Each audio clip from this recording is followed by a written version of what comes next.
নমস্কার, আমি ডক্টর গৌরব মাঝি, কনসালটেন্ট নিউরোফিজিওথেরাপিস্ট এবং অস্টিওপ্যাথ। আজকে আমাদের বিষয় হলো হিল পেন, গোড়ালির ব্যথা। আচ্ছা, গোড়ালির ব্যথা হচ্ছে রোজকার জীবনেই একটা ঘটনা, কারণ খুব সারাদিনে 10টা পেশেন্টের মধ্যে 5জন পেশেন্টের তো হিল পেন থাকেই। কেন হয় heel pain? Because of long standing. যদি অনেকক্ষণ আপনি দাঁড়িয়ে থাকেন, সেটা হিলের ওপর, হিলের যে স্ট্রাকচারটা, সেখানে ক্যালকিনিয়াম বলে একটা বোনস থাকে এবং আমাদের পায়ের তলায় ফুটে যে আর্চ থাকে, সেখানে কন্টিনিউয়াস একটা প্রেশার তৈরি হয় এবং এইটার কারণেই কিন্তু আস্তে আস্তে হিলের ওপর একটা কন্টিনিউয়াস প্রেশার তৈরি হতে থাকে এবং হিলে ইনফ্ল্যামেশন তৈরি হয়। হিলের পেনের আরও অনেক কারণ থাকতে পারে, যেমন ধরুন নিচে ক্যালকেনিয়াম যে বোনটা থাকে, সেই বোনসে যদি স্পার হয়, যাকে আমরা ক্যালকেনিয়াম স্পার বলি, ক্যালকেনিয়াম স্পারে কি হয় না, এক্সট্রা বোন গ্রোথ হতে থাকে এবং সেটা একটা সূচের মতো একটা এক্সট্রা বোন গ্রোথ হয়, যেখানে আস্তে আস্তে ওখানে পিঞ্চ করে হিলের মধ্যে এবং আপনার সেখান থেকে একটা ব্যথা তৈরি হয়। This is one of the reason যে ক্যালকেনিয়াম স্পার থেকে হিল পেন হতে পারে। এছাড়া যদি প্ল্যান্টার ফাসাইটিস হয়, প্ল্যান্টার ফাসাইটিস কি, যদি দেখা যাচ্ছে যে পায়ের আর্চ বা তলাতে ফুটের নিচে একটা আর্চ থাকে এবং সেখানে একটা ফাঁসার মতো একটা একটা স্ট্রাকচার থাকে, মানে চাদরের মতো, যেটা প্রোটেক্ট করে আমাদের এক্সেসিভ প্রেশারকে অ্যাবজর্ব করার জন্য। তো আস্তে আস্তে কী হয়, যদি এরা লং স্ট্যান্ডিং করে বা অনেক বেশি হাঁটাচলা করে সারাদিনে, তাদের ওই ফাঁসাটা পাতলা হয়ে যায় এক্সেসিভ প্রেশার দেওয়ার জন্য। সো সেই কারণে কি হয়, সেখান থেকে কিন্তু হিলের দিকেও ব্যথাটা আসে। তো এই দুটো কারণ মেন, যেখান থেকে হিল পেন খুব বেশি পরিমাণে আসতে পারে। এছাড়া আর কি হতে পারে? এছাড়া যদি আপনি একটু ব্লাড টেস্ট করে দেখলেন আপনার ইউরিক অ্যাসিডটা বেশি আছে, ইউরিক অ্যাসিড যদি বেশি থাকে, সেখান থেকে অনেক সময় অ্যাঙ্কেল থেকে আবার হিলে পেন শুরু হতে পারে। তো মোস্ট অফ দ্য আপনার এই কটা কারণই হচ্ছে যেগুলো হিল পেনকে অ্যাসোসিয়েট করে। এছাড়া কি? এছাড়া আপনি যদি কোনো আগের কোনো ইনজুরিজ আপনার থেকে থাকে বা কোনো ফ্র্যাকচার হয়েছিল, হয়তো সেই ফ্র্যাকচারটা হয়তো ভালোভাবে জোরেনি, হয়তো সেইভাবে মানে ইউনিয়নটা ভালো করে হয়নি বোনসের ফ্র্যাকচারটা, তো সেই কারণে কিন্তু অনেক সময় পরে গিয়ে ব্যথা হতে পারে। ঠিক আছে? তো এর সলিউশন কি আপনি পাবেন? দেখুন, সলিউশন তো ধরুন আপনি কিছু মেডিসিনস নিতে পারেন, যেগুলো অ্যানালজেসিক্স আছে, স্টেরয়েডস আছে, সেগুলো খেলেও অনেক সময় ব্যথা কমে। কিন্তু তার আগে আপনাকে জানতে হবে যে এর সিমটমটা কী, যে আপনার এই সমস্যাগুলো হচ্ছে।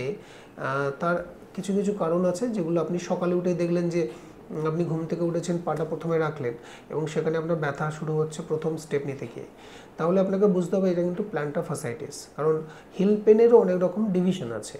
যদি আপনার ক্যালকেনিয়াম স্পারের জন্য ব্যথা হয়, তাহলে কিন্তু প্রথমেই সকালে উঠেই কিন্তু ব্যথাটা শুরু হবে না, প্ল্যান্টার ফাসাইটিসে কিন্তু ব্যথাটা ওটা। যদি আপনি সারাদিন হাঁটাচলা করেন এবং তারপরে দেখছেন যে গোড়ালিতে ব্যথা হচ্ছে খুব বেশি পরিমাণে, গোড়ালির ওপর প্রেশার দিলে তখন পিন পয়েন্ট একটা ব্যথা হচ্ছে, সেখানে কিন্তু ক্যালকেনিয়াম স্পার ওর জন্যই বেশি দায়ী।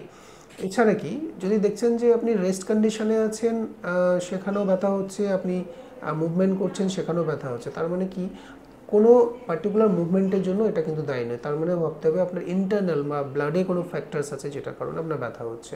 তাহলে অবশ্যই আপনার ব্লাড টেস্ট করুন এবং ইউরিক অ্যাসিডটা বা ক্রিয়েটিনিনটা চেক করুন। দেখুন, এর সলিউশন হিসেবে বলতে পারি যে অবশ্যই একজন ফিজিওথেরাপিস্টকে কনসাল্ট করুন। আপনাকে কিছু এক্সারসাইজেস দেবেন, যেমন হিল টো এক্সারসাইজেস আছে। এছাড়া কি, আপনি বাড়িতে একটা টোটকা ইউজ করতে পারেন, হোম রেমেডিস, যেমন একটা আমরা যেটাকে বলি অ্যাকোয়াটিক এক্সারসাইজ। আপনি একটা পাত্রের মধ্যে হালকা গরম জল নিন এবং সেখানে আপনি অ্যাঙ্কেল পর্যন্ত পাটাকে ডুবিয়ে দিন। ডুবিয়ে দিয়ে আপনি নর্মাল যে অ্যাঙ্কেলের স্ট্রেচ, সামনে পেছনে স্ট্রেচিং, যেটাকে আমরা বলি ডরসালফ্লেকশন, প্যান্টাফ্লেকশন, এর সাথে ইনভার্সন, ইভার্সন, এছাড়া রোটেশন, ক্লকওয়াইজ, অ্যান্টি ক্লকওয়াইজ, এই মুভমেন্টসগুলো করুন এবং সেটা 5 থেকে 10 মিনিট, ইভেন 15 মিনিটস করলে আরও ভালো হয়। দিনে যদি দুবার এইটা করেন, তাহলে দেখবেন আপনার হিলের মধ্যে কিন্তু ব্যথাটা অনেকটা কম হয়ে যায়। এবং তার সাথে আপনাকে যেটা করতে হবে, আপনাকে সোজা দাঁড়াতে হবে, দাঁড়িয়ে একবার টোয়ের ওপর দাঁড়াতে হবে, একবার হিলের ওপর দাঁড়াতে হবে। এই অল্টারনেট হিল এবং টো এক্সারসাইজটাও আপনাকে করতে হবে, ওটা কিন্তু জলের মধ্যেই করতে হবে। আপনি যদি এটা ফলো করেন, তাহলে দেখবেন আপনার পায়ের ব্যথাটা অনেক বেশি কম, অনেক কম এবং অনেক তাড়াতাড়ি রিকভার করছে। দেখুন, যদি ব্যথাটা এর পরেও না কমে, তাহলে কিন্তু অবশ্যই আপনাকে ব্লাড টেস্ট করতেই হবে এবং পায়ের একটা এক্সরে করে নেওয়া দরকার। দেখবেন যে আপনার ওইখানে বা যদি বোনসে কোনো রকম সমস্যা আসে, তাহলে কিন্তু সেটা এক্সরেতে ধরা পড়বে।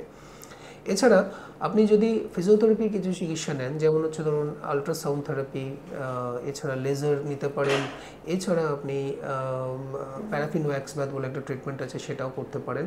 কিন্তু এগুলো থেকে বেটার হচ্ছে আপনি এক্সারসাইজের উপর ফোকাস করেন, কারণ এই পদ্ধতিগুলোতে আপনি যদি মোস্ট অফ দ্য টাইমে 10 থেকে 15 দিনের একটা ডোজ নিতে হয়।